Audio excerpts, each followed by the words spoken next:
सो यार my name is Ayush Garg and आप देख रहे हैं आयुष गर्ग क्लासेस। स्वागत है आपका। तो आज जो हम चैप्टर शुरू करने वाले हैं उस चैप्टर का नाम है हमारा the fundamental unit of life. Basically हमारा सेल ही है। आपने छोटी क्लासेस में भी पढ़ा होगा कि जो सेल है वही हमारा फंडामेंटल यूनिट ऑफ लाइफ है। ये जो आप अपनी स्क्रीन पे देख रहे हैं ना, ये भी एक सेल ही है। ये काफ़ी सारे सेल की मैंने फोटो लगा दी है, सारे सेल ही होते हैं। इन्हीं के बारे में हमको पूरे के पूरे इस चैप्टर में डिस्कस करना है। चलिए आगे बढ़ते हैं। तो सबसे पहली बात आती है कि सेल सबसे पहले किसने देखा, किसको पता कि सेल होता है। हम पढ़ेंगे सेल हमारा स्ट्रक्चरल और फंक्शनल यूनिट होता है, यानी कि हम सारे सेल से ही बने हुए हैं।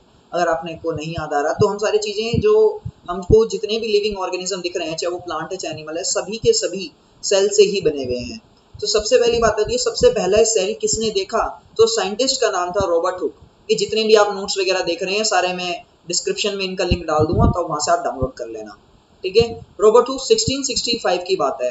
रॉबर्ट हुक ने एक थिन स्लाइस के ऊपर रिसर्च करी जो कि कॉर्क की थी। कॉर्क होता क्या है, a part of bark of a tree, यानी कि जो तना होता है ना ट्री का, उसका एक छोटा सा पार्ट होता है कॉर्क। पहले के टाइम पे बोतलों के ऊपर लगाया जाता था कॉर्क, ठीक है ना।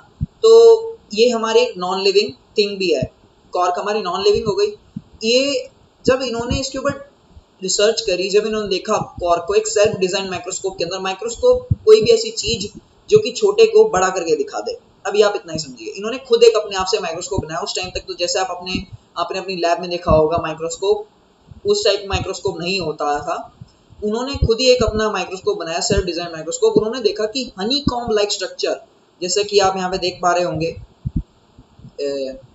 जैसे कि आप देख पा रहे हैं जो हनी कॉम्ब लाइक स्ट्रक्चर आपको दिख रहे हैं ना, ये सारे हनी कॉम्ब ही चिपकाया है। ऐसे उन्होंने कंपार्टमेंट्स देखे, ठीक है, ये रॉबर्ट हुक है। ऐसे उन्होंने कंपार्टमेंट्स देखे, ये जो आप कंपार्टमेंट्स देख रहे हैं, इन सभी कंपार्टमेंट्स का नाम उन्होंने बोला कि तो छोटे छोटे सेल्स की तरह है, यानी कि रूम्स की तरह है। एक्चुअली में सेल एक लैटिन वर्ड है जिसका मतलब है छोटा सा रूम, लिटिल रूम। एक सेल की तरह है, लिटिल रूम की तरह। तो रॉबर्ट हुक ने इन कंपार्टमेंट्स को नाम दिया सेल। ठीक है, क्लियर है मेरी बात। इन कंपार्टमेंट्स को रॉबर्ट हुक ने नाम दिया फिर सेल। चलिए आगे बढ़ते हैं। तो फिर और भी साइंटिस्ट आए। फिर एक साइंटिस्ट आए एंटोनी वान लियोनहॉफ। इसकी स्पेलिंग याद करने में बच्चों को होती है बहुत ज़्यादा दिक्कत, इसलिए आपको बिल्कुल ढंग से याद करनी है इनकी स्पेलिंग। एंटोनी वान लियोनहॉफ आए 1674 में, जिन्होंने एक इम्प्रूव्ड माइक्रोस्कोप का यूज़ किया, यानी कि एक बढ़िया से माइक्रोस्कोप का, यानी कि जो अच्छे से काम करता था। मैंने उसकी फोटो भी डाली, आप उसकी देख पा रहे होंगे।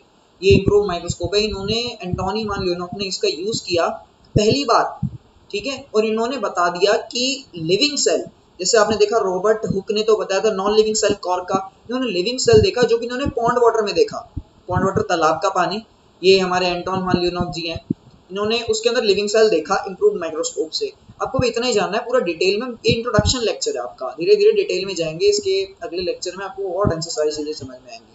जैसे अब अपना अगला टॉपिक आता है, एक एक्सपेरिमेंट हमको डिस्कस करना है अनियन पील के ऊपर। अनियन पील वही, आपने अनियन ली, उसकी छाल उतार ली, वही अनियन पील। अभी आप ऐसे समझिए, जब हमने इसको ऑब्जर्व किया, अनियन पील को जब हम ऑब्जर्व करते हैं इस टाइप के माइक्रोस्कोप से, ये आपकी लैब में है ना, ये आपकी लैब में 100% होगा इस टाइप का माइक्रोस्कोप। एक सेकेंड,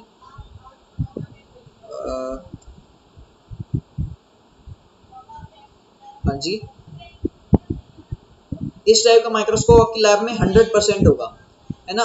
इस टाइप के माइक्रोस्कोप का यूज किया जाता है। जब हमने इस अनियन की इस पील को इस माइक्रोस्कोप के अंडर जब हमने इसको देखा है, जब हमने इस अनियन की पील को इस माइक्रोस्कोप के अंडर देखा, तो हमने कुछ इस टाइप की चीजें पाई। यानी कि देखिए, ये हमारे सेल्स हैं, ये हमारे कंपार्टमेंट्स हैं। जैसे कि रॉबर्ट हुक ने बताया था, एंटोन वान लियोनहॉफ ने बता भी दिया कि सेल्स होते हैं, लिविंग सेल्स होते हैं, ठीक है ना। हम सारे उसी चीज के बने हुए हैं, आगे चीज हमें पढ़ने भी है। इनके बीच में आप देख रहे हैं डॉट से है, मैं इनको हाईलाइट करता हूँ डॉट्स को, ठीक है, डॉट से हैं। इन डॉट को बोलते हैं हम न्यूक्लियस, ठीक है, लिखा है ना, the dot like structure present inside the cell are called nucleus, ठीक है, इनको बोलते हैं न्यूक्लियस। ये नाम किसने दिया था न्यूक्लियस, ये रॉबर्ट ब्राउन एक और साइंटिस्ट थे, इन्होंने 1831 में डिस्कवर किया था न्यूक्लियस को किसी भी सेल के। चलिए आगे बढ़ते हैं। अब धीरे धीरे साइंटिस्ट आते गए, नई नई चीजें आती गई। पुरकिंजी एक साइंटिस्ट है हमारे 1839 में, जिन्होंने क्वाइन करी प्रोटोप्लाज्म नाम की टर्म। ये प्रोटोप्लाज्म का नाम क्या होता है, देखिए, जैसे आपने देखा था पिछली वाली स्लाइड में, जैसे मैं आपको लेके चलता हूँ इससे पहले वाली स्लाइड में, सबसे पहली में देखिए जैसे आपने देखा कि हमारा न्यूक्लियस है, ठीक है, ये हमारा सेल है, इसके सेल की जो आउटर वॉल है और न्यूक्लियस के बीच में जो चीज है ना, ये जो चीज है, इसको उन्होंने नाम दिया प्रोटोप्लाज्म, जो कि एक लिक्विड मटेरियल था, जो कि हमारे पुरकिंजी साइंटिस्ट ने देखा था। इस फ्लूइड सब्सटेंस को उन्होंने नाम दिया प्रोटोप्लाज्म, जिसको आप आगे हमारे ह्यूमन बॉडी में उनको बोलते हैं साइटोप्लाज्म, उसको हम डिस्कस करेंगे। उसके बाद इन सभी साइंटिस्ट ने अपनी अपनी बात कह दी, आपने सुन ली, मैंने सुन ली, लेकिन कोई तो ढंग से बताओ, हम कितने साइंटिस्टों की सुनेंगे। तो फिर दो साइंटिस्ट आए, शार्लडेन और सचवान, ये दो साइंटिस्ट है हमारे। इन्होंने क्या करा, इन्होंने एक सेल थ्योरी प्रपोज करी। सेल थ्योरी मतलब इन्होंने ढंग से लोगों को बताने के लिए एक टॉपिक दिया, सेल थ्योरी। देखो भाई ये कहता है, शार्लडेन और सचवान जो कि आगे ठीक करी थी फिर विर्चोव ने, विर्चोव जी ये रहे साइंटिस्ट हमारे, ठीक है। विर्चोव ने आगे इनको और आगे इनकी जो सेल थ्योरी जो उन्होंने चीज दी थी लोगों को समझाने के लिए, उसको और ज्यादा ठीक करा था। तो आइए देखते हैं सेल थ्योरी क्या थी। ये रही आपके सामने सेल थ्योरी थी कि जो सारे प्लांट्स और एनिमल्स हैं वो सारे के सारे बने हुए हैं हमारे सेल से, ठीक है।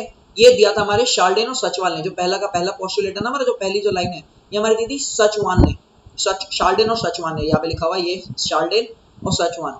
फिर जो इनकी इसी स्टेटमेंट को आगे इंप्रूव किया था दूसरी स्टेटमेंट लाके, all cell arise from pre existing cell, Virchow ने, ठीक है। विर्चोव हमारे साइंटिस्ट, मैंने आपको उनकी फोटो भी दिखाई, आप देख सकते हैं, ठीक है। ये विर्चोव थे हमारे साइंटिस्ट, इन्होंने और ज्यादा इसको एक्सप्लेन किया था। तो वे सेल थ्योरी क्या कहती है हमारी, कि जो सारे प्लांट्स और एनिमल्स हैं वो हमारे सेल के बने हुए हैं, और सेल ही हमारा बेसिक यूनिट ऑफ लाइफ है, यानी कि हर चीज जो है हमारी वो सेल से ही बनी हुई है। और ये शार्लडेन और सचवान ने ये पोस्टुलेट दिया। और दूसरा क्या था, all cell arise from pre existing cell. जो कोई भी जो नया सेल बनता है ना, वो पहले वाले सेल से ही बनता है। प्री एग्जिस्टिंग का मतलब यहाँ पे यही है कि पहले वाले सेल से ही बनते हैं। जो हमारे जो नए सेल बनते हैं हमेशा पहले वाले सेल से ही बनते हैं। अगला टॉपिक है हमारा ऑर्गेनिज्म के टाइप्स। देखिए बेसिक से इंट्रोडक्शन है, थोड़ा ध्यान से समझिए। ऑर्गेनिज्म हमारे दो तरीके के, आपको शायद से पहले पता भी होगा, unicellular organism, multicellular organism. Unicellular organism जो खाली एक सिंगल सेल के बने हैं, वो ऑर्गेनिज्म जो खाली एक सिंगल सेल के बने हुए हैं उनको बोलते हैं यूनिसेलुलर। यूनि का मतलब ही खुद सिंगल होता है, यूनि का मतलब ही खुद सिंगल होता है, ठीक है ना। ऐसी मल्टीसेलुलर ऑर्गेनिज्म, मल्टी का मतलब होता है मैनी, ठीक है ना। तो यानी कि यूनिसेलुलर और मल्टीसेलुलर ऑर्गेनिज्म दो टाइप्स के होते हैं। जैसे कि यूनिसेलुलर के एग्जांपल है क्लेमाइडोमोनास। अब आप सोचोगे मैंने टेढ़ा क्यों लिखा है, बाकी सब मैंने आराम से लिखा है। ये लैटिन वर्ड होते हैं एक्चुअली में, अगर आप लिखेंगे तो आपको इनको अंडरलाइन करके लिखना है। जब हम लिखते हैं कंप्यूटर वगैरह में, जब प्रिंटेड फॉर्म में जब होते हैं ये, तो हम ऐसे इनको इटालियन स्टाइल में लिखते हैं, इटालियन स्टाइल बोलते हैं इसको थोड़ा थोड़ा। अमीबा हमारे यूनिसेलुलर होते हैं, सिंगल सेल के होते हैं, यानी कि एक सिंगल सेल सारी चीजें को परफॉर्म कर लेता है। हमारे जैसे मल्टीसेलुलर का एग्जांपल है फंजाई। ये मैंने अमीबा की फोटो दिखाई है आपको, अमीबा की ही पिक्चर है ये। और फंजाई, ह्यूमन बीइंग, फंजाई ये मैंने यहाँ पे लगा दिया, फंजाई एक, ठीक है ना। आप थोड़ी समझना है इन बातों को, ठीक है। तो आगे बढ़ते हैं हम। तो आपने देख लिया टाइप्स ऑफ ऑर्गेनिज्म। तो आते हैं इन टेक्स्ट क्वेश्चन। इन बेसिक्स के ऊपर कुछ क्वेश्चन हैं आपकी बुक के अंदर लिखे हुए हैं। तो क्वेश्चन, सबसे पहला क्वेश्चन ये है कि who discovered cells and how. सबसे पहले सेल की डिस्कवरी किसने करी थी और कैसे। तो भाई आपको पता है cell was first discovered by Robert Hooke. Robert Hooke ने पहले डिस्कवर की थी, ऑब्जर्व करके स्लाइस कॉर्क की एक सेल्फ डिजाइन माइक्रोस्कोप के नीचे, ठीक है ना। आपको क्लियर है ये, ठीक है। चलिए आगे बढ़ते हैं। अगला क्वेश्चन क्या है हमारा, अगला क्वेश्चन है कि क्यों सेल को कहते हैं structural functional unit of life. जो कि डेफिनेशन है सेल की, इसको क्यों बोलते हैं structural functional unit of life.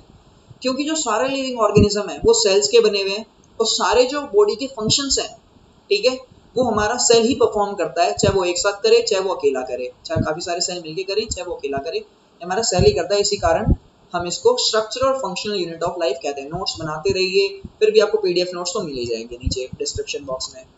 तो आगे देखते हैं। अब हमको नेक्स्ट क्लास में क्या डिस्कस करना है वो हम थोड़ा देख लेते हैं। तो सेल किन चीजों का बना है हमको वही डिस्कस करना है अपनी नेक्स्ट क्लास में। तो सबसे पहली चीज, सेल हमारा न्यूक्लियस होता है सेल के अंदर, ये मैंने आपको बताया, इसी को डिस्कस करेंगे। साइटोप्लाज्म, जो कि इसको हम प्रोटोप्लाज्म बोल रहे थे, याद है ना आपको प्रोटोप्लाज्म है, प्रोटोप्लाज्म नाम की इसको चीज कुछ बोल रहे थे। तो इसी को हम अपने सेल के अंदर साइटोप्लाज्म बोलते हैं। इस प्रोटोप्लाज्म को ही साइटोप्लाज्म बोलते हैं, इतना याद करिए। प्रोटोप्लाज्म दिया था वैसे किसने, ये क्वेश्चन है आपका, कमेंट में मेरे को आंसर दीजिए। ऐसी सेल मेम्ब्रेन, सेल मेम्ब्रेन सबसे आउटर लेयर, बीच वाला लिक्विड साइटोप्लाज्म, सबसे अंदर होता है न्यूक्लियस। लिखा ना पे सेल मेम्ब्रेन को ही हम प्लाज्मा मेम्ब्रेन भी बोलते हैं। सेल मेम्ब्रेन को प्लाज्मा मेम्ब्रेन भी बोलते हैं। अगर मैं कहीं पे प्लाज्मा मेम्ब्रेन बोलूं या सेल मेम्ब्रेन बोलूं तो दोनों का मतलब एक ही है, ठीक है। तो बस आज के लिए इतना ही, अगले लेक्चर में मिलते हैं आपको।